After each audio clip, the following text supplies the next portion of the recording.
scholarships that I believe in.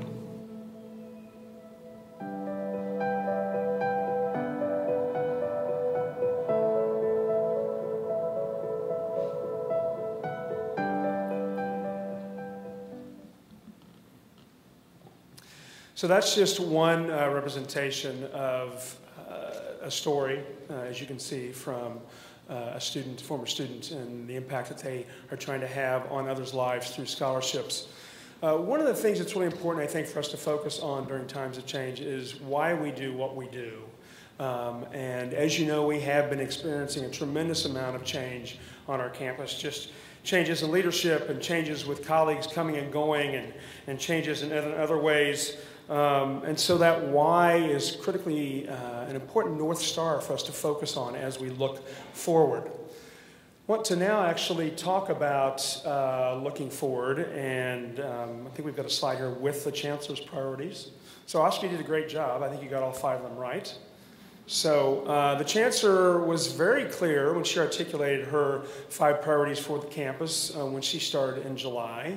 And she also talked about a variety of other issues that were things that she inherited or needed to focus on, things like free speech, as she knew that was going to be important for our campus, as well as student housing matters, and then finally issues related to athletics and their financial sustainability. And so these issues actually, as you can see, have been linked with those 5 priorities.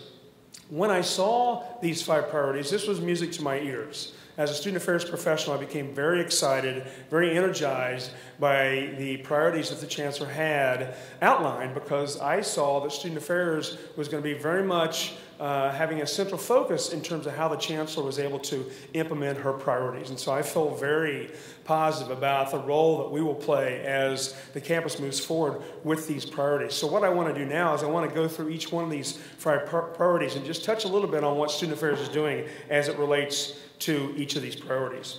The first one is that sense of building community.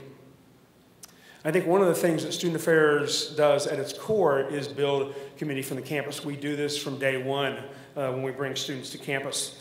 We want to make sure that we're providing a welcoming place for all of our students, every type of student. And one of the things that the Chancellor and the Provost have strived to do is to actually get out on campus, try to be available, try to be visible. And so one of the things that I've done, as well as other members of our team, is to provide them with avenues by which they can actually be out on campus and be active and be involved. So that is something that's also happened. And so I think each one of us in our own way can really try to promote positive community for our campus. And one of the things that the Chancellor often does too is have fireside chats. And so I've had the chance to actually participate in a few of the fireside chats that she's had. One just last week on immigration issues and DACA issues. We've also had a fireside chat on student housing. This is when she brings key leaders and involves students to a venue, oftentimes at University House, to talk in a more deep way about students' feelings and concerns and ideas about a particular issue. So these are some things. This is something I think she will continue to do in the future.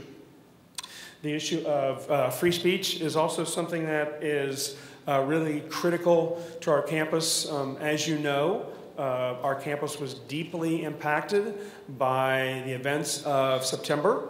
We knew these were coming. We'd spent time, a tremendous amount of time since July, working on how we could navigate what was happening. And so, as we've said in communications, either from the Chancellor's office or even from the VCSA's office, we want to recognize and just give our thanks and our support to each one of you for the roles that you played in terms of migrating that change, addressing those issues. I know some of you had more direct roles than others, but it's something that has been really critical for our campus, and one of the things we're still recovering from. We just have to own that.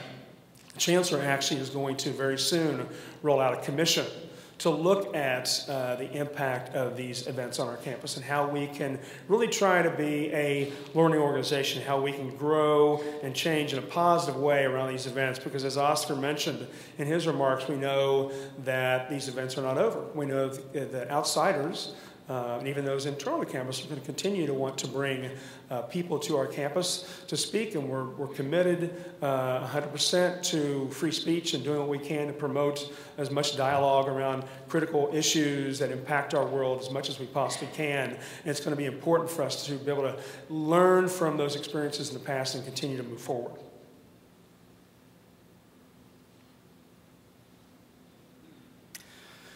So the next priority was really focusing on the undergraduate student experience, and we in Student Affairs have actually expanded this to more broadly the student experience.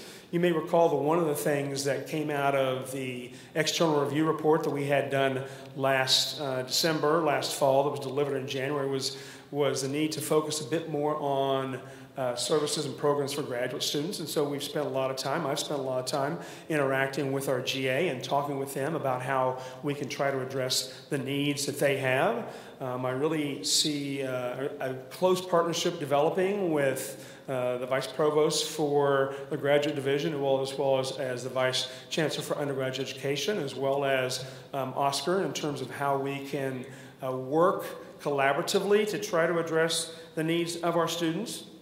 This is something we will continue to work on, and you'll hear more about that. And I invite your ideas and creative solutions to how we might be able to address these needs as well. A major component of the student experience, and you've heard the Chancellor talk about this numerous times, is housing and how we address the dearth of housing that we have as a campus. It's something that I find myself working on a lot each day. David Surratt also has a major leadership role in this area, he and his team. Working closely with real estate, we actually have a campus committee that is taking the assessment that was done last fall around housing and actually trying to look at ways to implement and partner with the city and implement new ways to create housing for our students. Unfortunately, you can't build a housing unit in a week. You can't build it in a month.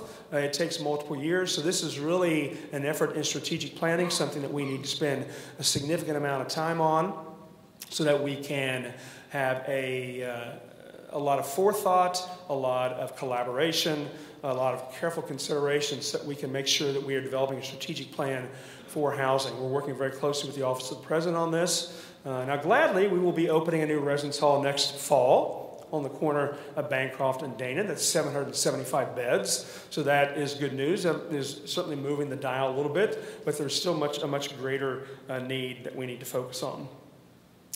And then finally, one of the things about the student experience, and we've already talked about this, is the Golden Bear experience and Golden Bear orientation. This is something, again, where one of the most important things that we do is helping students transition in a positive way to campus. And this is another example of how we've been able to focus on the student experience and the work that we do. The third priority is enhancing diversity and inclusion. This is something that is very much a core value for our campus, as you know. Many of us are even personally invested in issues of diversity and inclusion. It's something that's core to who we are. I know for myself, one of the reasons I wanted to come back to Berkeley in 2009 was because I felt like I was stretched in new and different ways and learned the most about myself and about others and about other cultures by being here at Berkeley. And so that's one of the reasons I personally wanted to come back. This is something that we are focusing on. Amy and her team are leading an effort in terms of looking at how we can increase our recruitment efforts around diversity issues, and making sure that our student population reflects the population of the state of California. Also looking at how we can build on this external review report again that we've mentioned a few times.